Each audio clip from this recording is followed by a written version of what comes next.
trăiește, se iubește și se moare într-o cușcă inundată de minciuni.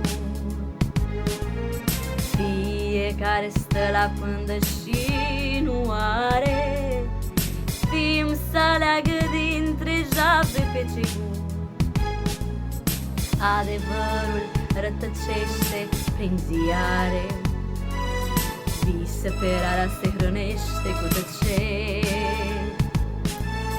Mai aproape de întuneric sau de soare, câte o pâine pentru cină, cui să cer. Într-o zi, la gânduri vechi dăm nume noi.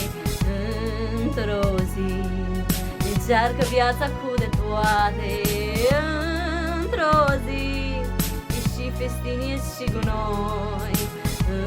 Într-o zi, doar împăcarea nu se poate. Într-o zi, sunt cerșetori și prea bogați.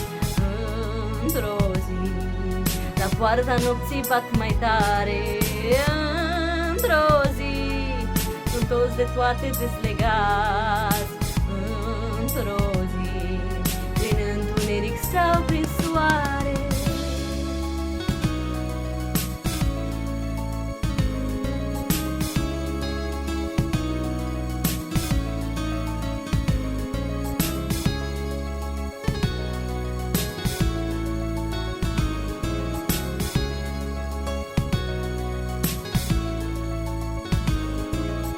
Mai aproape de întuneric sau de soare, mai aproape de muciră sau de cer.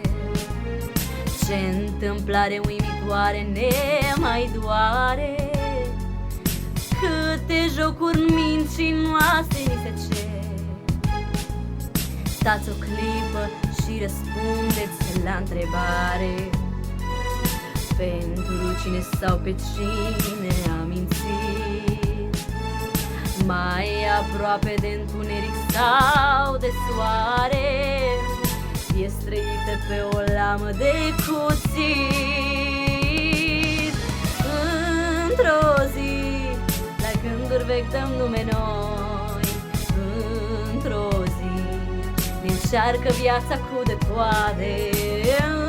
Într-o zi, și festin, e și gunoi. Într-o zi, doar împăcarea nu se poate. Într-o zi, sunt cerșetori și prea bogați. Într-o zi, la poarta nopții bat mai tare. Într-o zi, sunt toți de toate dezlegați. Într-o zi, prin întuneric sau prin soare.